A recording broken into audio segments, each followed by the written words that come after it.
1st. Over the past several weeks, we've provided reports on Ukraine issues, including the Aliyah efforts and relief for Jews who remain in Ukraine, specifically in the city of Dnipro.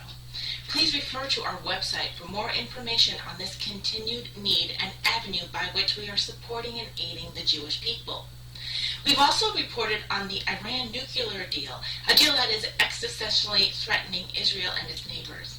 I continue to ask you to follow that story and voice your opposition to your members of Congress. While these headline-grabbing issues have taken our attention, and rightfully so, and they deserve our continued attention, I would like you to redirect this week to some more subtle dangers that are affecting the Jewish community and is taking place in our educational and political institutions. Rather than outright violence or threats of violence against Israel and Jews, political bodies and educational institutions continue to undermine what Jewishness is and the very right for the state of Israel to even exist and defend itself. Universities continue to foster hostile atmospheres on their campuses via their curriculums, radical professors, and activist student groups. Critical race theory, or CRT, is attempting to redefine Jewish people as white privileged and among an oppressing class, a category that in and of itself demands rebuttal. It seeks to diminish all Jews to white privileged, and because of a stereotypical stance that all Jews are successful and pass as white, and as such are part of this opposing group, they delete the centuries of antisemitism that Jewish people have experienced, particularly that of the first half of the 20th century, and they reduce that experience of the Holocaust to a mere footnote or sentence within a brief paragraph regarding the casualties of World War II.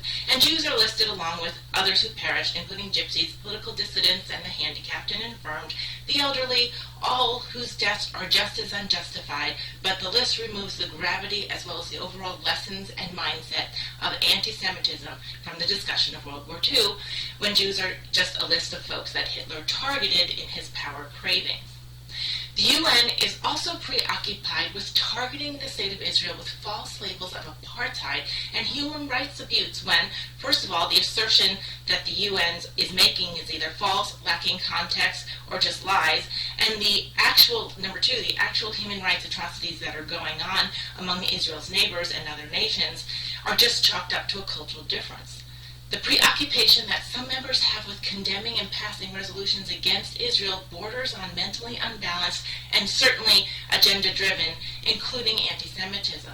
And the world often sits back and shrugs its shoulders as the only democracy in the Middle East continues to this day to provide aid to Ukraine, offer security efforts for the entire Middle East and all its inhabitants, and foster a culture where non-Jews have the same rights and place in Israel's society as non-Jews. Groups such as women, LGBTQ, and more find freedom and upward mobility in Israel, where in all the neighboring nations this is not possible, and these groups are oppressed at the very least, or jailed or killed at worst.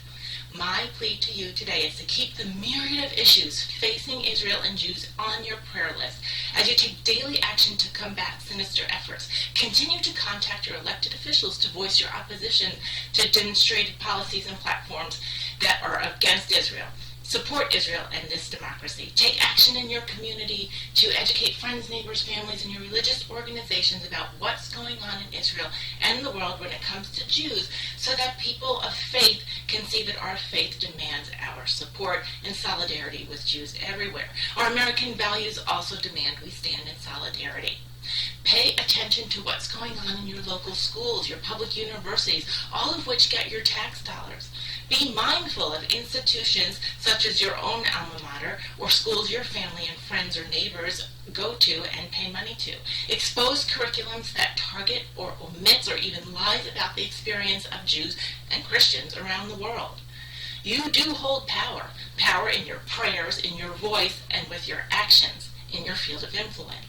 Continue also to pray for our first in-person events happening in April in South Carolina, the Violins of Hope.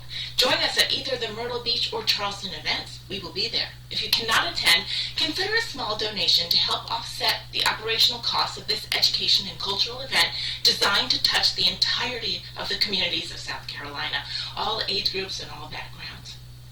Shavua Tov, and have a great week.